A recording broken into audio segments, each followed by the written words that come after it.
तो यार आज हम इस वीडियो के अंदर दूसरे इंपॉर्टेंट क्वेश्चन देखेंगे जो FCFS से होंगे, ठीक है। अब इस क्वेश्चंस में थोड़ी सी टफनेस है एंड आज इस वीडियो के अंदर हम दो क्वेश्चंस देखेंगे एंड दोनों के दोनों क्वेश्चंस यार बहुत ज़्यादा इंपॉर्टेंट है। अब आपके माइंड में डाउट होगा भैया एक्स्ट्रा क्वेश्चंस क्यों करवा रहे हो। तो यार सबसे पहली चीज़ ये कि यार CPU शेड्यूलिंग बहुत ज़्यादा इंपॉर्टेंट है एंड अगर आप क्वेश्चंस करना सीख गए तो फिर आप सारे बना लोगे, ठीक है। तो एक एक करके स्टार्ट करते हैं। सबसे पहले अपने पास इस क्वेश्चन में 3 प्रोसेसेस हैं, है ना। ढंग से क्वेश्चन रीड करोगे तो ज़्यादा आसान पड़ता है। तो 3 प्रोसेसेस हैं और आपको वही वेटिंग टाइम और टर्न अराउंड टाइम निकालना है और इस बार भी वही एवरेज निकालना है। तो लगभग वही सिनेरियो होगा, कुछ इसमें नया दिखेगा नहीं, बट जो एक्चुअल खेल है वो है भैया गैंट चार्ट बनाने का खेल। बिकॉज यहाँ पे जो अराइवल टाइम है उसमें बहुत ज़्यादा अंतर है because of its burst time, ठीक है। तो अराइवल टाइम वो टाइम होता है जब आपकी मतलब रेडी क्यू के अंदर सारी प्रोसेसेस आती हैं, ठीक है। तो सबसे पहले कौन सी प्रोसेस आएगी जिसका अराइवल टाइम 0 होगा, फिर नेक्स्ट प्रोसेस जिसका अराइवल टाइम इन दोनों में से मिनिमम विच इज़ 3, तो प्रोसेस आएगी P2 और जिसका अराइवल टाइम 5 है लास्ट में वो प्रोसेस आएगी P3।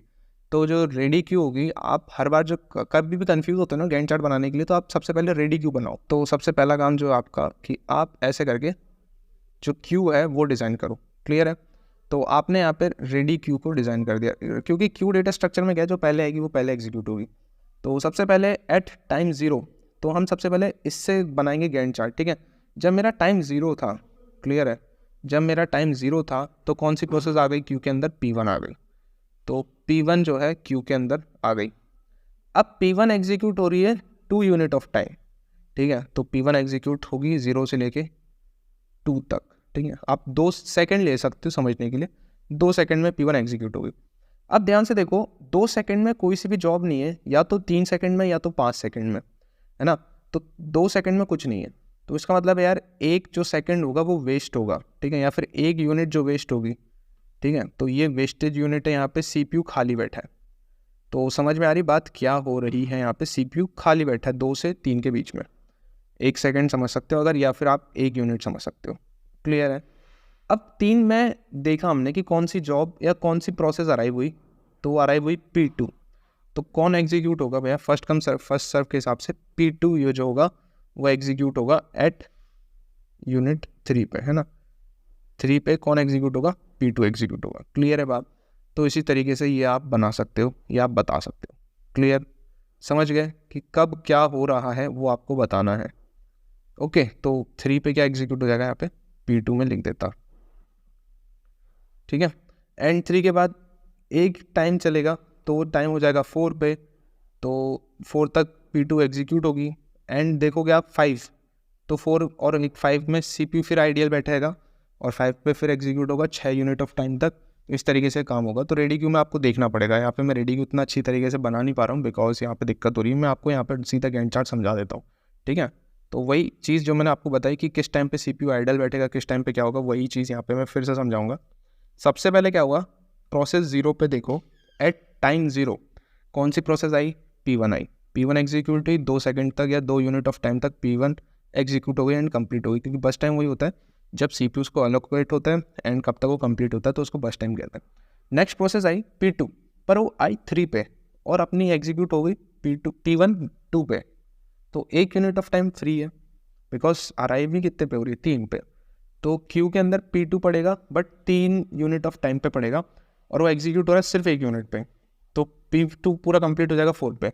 बट ध्यान से देखोगे तो 4 पे P3 नहीं आया होगा, P3 आएगा 5 पे, तो 1 यूनिट ऑफ टाइम यहाँ पे वेस्टेज होगा एंड 5 पे P3 आएगा और 5 से 6 यूनिट आप बढ़ा दोगे तो कितना होगा, 11 यूनिट। तो गैंट चार्ट कुछ इस प्रकार बनेगा।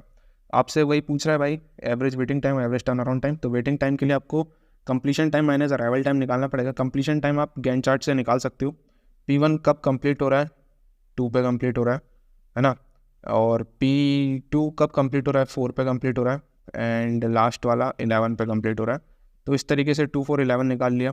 आप फॉर्मूले के अंदर वैल्यू पुट करो एंड फिर आप वही टर्न अराउंड टाइम निकाल सकते हो, है ना, और वही वेटिंग टाइम निकाल सकते हो। बस फॉर्मूले में पुट करना है, ये फॉर्मूला गिवन है। लगभग क्वेश्चन अब सिंपल है, जब आपको गैंट चार्ट बनाना आ गया तो क्वेश्चन सिंपल लगेगा। एट द एंड फिर आपसे क्या पूछ रहा है, एवरेज पूछ रहा है। अगर यहाँ पे टोटल प्रोसेस 3 है तो आप इस बार डिवाइड किससे करोगे, 3 से करोगे, ठीक है। तो आपको टर्न अराउंड टाइम भी मिल जाएगा, सेम वेटिंग टाइम में भी 3 से डिवाइड करोगे तो आपको वेटिंग टाइम मिल जाएगा एवरेज का। क्लियर, क्वेश्चन सिंपल है, बस क्रीम क्या था कि आपको गैंट चार्ट पता होना चाहिए।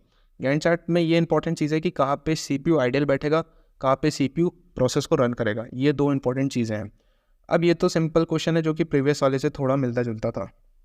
अब जो नेक्स्ट क्वेश्चन है वो थोड़ा अलग है, तो नेक्स्ट क्वेश्चन की तरफ चलते हैं। तो नेक्स्ट क्वेश्चन कह रहा है कंसिडर 6 प्रोसेसेस जिनका अराइवल टाइम और बस टाइम गिवन है। इस बार जो पूछ रहा है वो कुछ अलग पूछ रहा है कि यार FCFS से करना है और यहाँ पे लिखा है 1 यूनिट ऑफ ओवरहेड।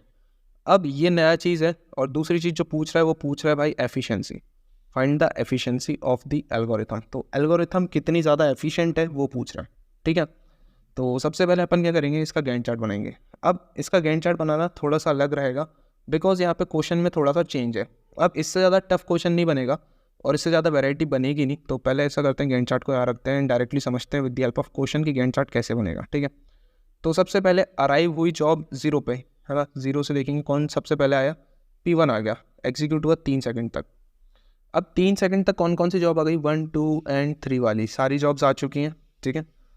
तो 3 सेकंड चला, बट उससे पहले यहाँ पे ध्यान अपने को ये देना पड़ेगा इस क्वेश्चन में कि हम डायरेक्टली स्टार्ट नहीं करेंगे बिकॉज यहाँ पे कैच है कि 1 यूनिट ऑफ ओवरहेड आ चुका है।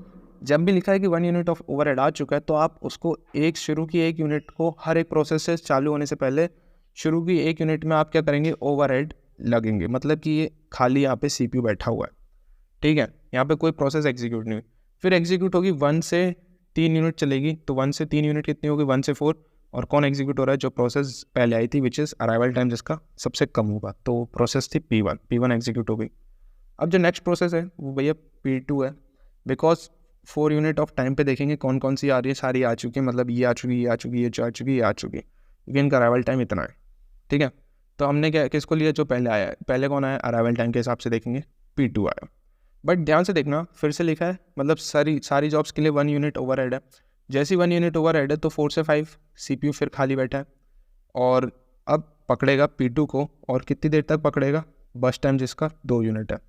तो P2 को पकड़ा 5 से 7, उसका बस टाइम 2 यूनिट था, ठीक है।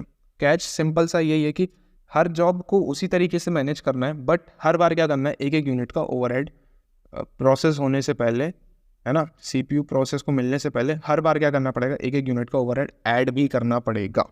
तो ये इंपॉर्टेंट कैच है। बाकी सिंपल आपका गैंट चार्ट है और कुछ नहीं, ठीक है। सिंपल गैंट चार्ट में वही कितना बस टाइम लग रहा है उतना ऐड करते जाओ, खत्म है यहीं पे। अब हमने गैंट चार्ट बना लिया, सभी में 1 यूनिट ओवरहेड रख लिया। तो अब इसको कुछ नहीं, सीधा इसकी एफिशिएंसी निकालनी है। एफिशिएंसी निकालने के लिए हमें 2 चीज़ों का ध्यान देना ज़रूरी पड़ता है, ठीक है। क्वेश्चन में क्या पूछा है, एफिशिएंसी है। तो एफिशिएंसी निकालने के लिए हमें 2 चीज़ों का ध्यान देना पड़ता है। एक तो हमें टोटल टाइम देखना पड़ेगा, दूसरा यूज़फुल टाइम देखना पड़ेगा, ठीक है। तो टोटल टाइम तो सीधा दिख रहा है, 23 यूनिट्स टोटल टाइम लगने वाली है। अब यूज़फुल टाइम देखने के लिए हमें वेस्टेड टाइम या फिर यूजलेस टाइम को उसको माइनस करना पड़ेगा 23 से, क्योंकि कुछ टाइम जो है वो वेस्ट हो रहा है। कैसे वेस्ट हो रहा है, अब यहाँ पे कितना ओवरहेड है, 1 यूनिट ओवरहेड है। टोटल प्रोसेस कितनी, 6। एक बार यहाँ, एक बार यहाँ, एक बार इसके लिए, एक बार इसके लिए, एक बार इसके लिए और एक बार इसके लिए, टोटल 6 यूनिट का फालतू टाइम वेस्ट हो रहा है अपना। तो 6 × 1 मतलब 6 यूनिट वेस्ट हुई हैं, ठीक है। तो हमने यहाँ पे पहले वेस्टेज टाइम या फिर यूजलेस टाइम हटा दिया। तो 23 में से 6 को अगर हटा देंगे तो यूज़फुल टाइम हो गया 17। तो एफिशिएंसी कैसे निकलेगी, जो भी यूज़फुल टाइम होगा डिवाइडेड बाय टोटल टाइम। तो इस तरीके से एफिशिएंसी का फॉर्मूला आप क्रिएट कर सकते हो। यूज़फुल टाइम कितना हुआ, 17 यूनिट और टोटल टाइम था 23 यूनिट। 73.91% के आगे इसकी एफिशिएंसी आ गई। क्लियर है बात समझ रहे हो। क्या इस क्वेश्चन में नया है वो है ओवरहेड। जब भी ओवरहेड आ जाए जितने भी यूनिट्स का, आपको कैलकुलेट करना है उसका वेस्टेज टाइम, और एफिशिएंसी पूछ रहा है तो यूज़फुल अपॉन टोटल टाइम निकालना है, बस। बहुत सिंपल चीज़ है। ओवरहेड आ जाए तो जितने भी सेकंड का ओवरहेड, जैसे फॉर एग्जांपल 1 सेकंड का ओवरहेड है, तो हर प्रोसेस को एग्जीक्यूट करने से पहले 1 सेकंड क्या होगा, CPU आइडल बैठा रहेगा, किसी को भी किसी भी प्रोसेस को एग्जीक्यूट नहीं करेगा उस टाइम पे। यहाँ पे 1 यूनिट है तो हर एक प्रोसेस को एग्जीक्यूट करने से पहले 1 यूनिट जो है वो CPU क्या बैठा रहेगा, आइडल बैठा रहेगा। तो ये थोड़ी सी क्वेश्चन की क्लियरिटी ज़्यादा अच्छी मेरे ख्याल से अब आपको हो गई होगी। और यही भैया FCFS के वेराइटीज़ हैं, ठीक है। तो मैंने बहुत ही अच्छे क्वेश्चन यहाँ पे करवा दिए इस लेक्चर के अंदर, एंड मैं होप कर रहा हूँ कि इस टाइप के अगर क्वेश्चन आए, क्योंकि यार पेपर के अंदर, इंजीनियरिंग के अंदर क्वेश्चंस का लेवल थोड़ा अच्छा हो गया है ना। तो अगर इस टाइप के क्वेश्चन आते हैं एफिशिएंसी से रिलेटेड या फिर नॉर्मली अराइवल टाइम में डिफरेंस कर दिया बस टाइम से, तो किस किस टाइम पे CPU आइडल रहेगा, बिकॉज गैंट चार्ट से ही आप क्या निकालोगे, कंप्लीशन टाइम निकालोगे या फिर एग्जिट टाइम निकालोगे। अगर कंप्लीशन टाइम में गड़बड़ी हो गई तो ध्यान से देखो कि आपको इसको माइनस करना रहता है टर्न अराउंड टाइम निकालने के लिए, तो यही गलती हो जाएगी। फिर वेटिंग टाइम भी गलती निकलेगा, क्योंकि टर्न अराउंड टाइम गलत निकला है तो वेटिंग टाइम भी गलत ही निकलेगा। तो डेट्स वाई मैं आपको ये कहता हूँ कि स्टार्टिंग से गैंट चार्ट को ढंग से फॉलो करना। गैंट चार्ट बन गया तो काम खत्म है, ठीक है। इसमें भी वही है कि गैंट चार्ट सही निकल गया, ओवरहेड अगर आप एक एक यूनिट का ओवरहेड आपने ऐड कर लिया तो, अदरवाइज गलत निकलेगा तो आंसर भी इसका गलत निकलेगा, ठीक है। तो गैंट चार्ट बनाना अच्छे से आपको आना चाहिए। फिर नेक्स्ट वीडियो के अंदर हम नेक्स्ट जो एल्गोरिथम होगी, क्योंकि FCFS में इतनी वैरायटी कवर करेंगे और ये बहुत है, ठीक है। तो आज के लिए इतना रखते हैं, बाय।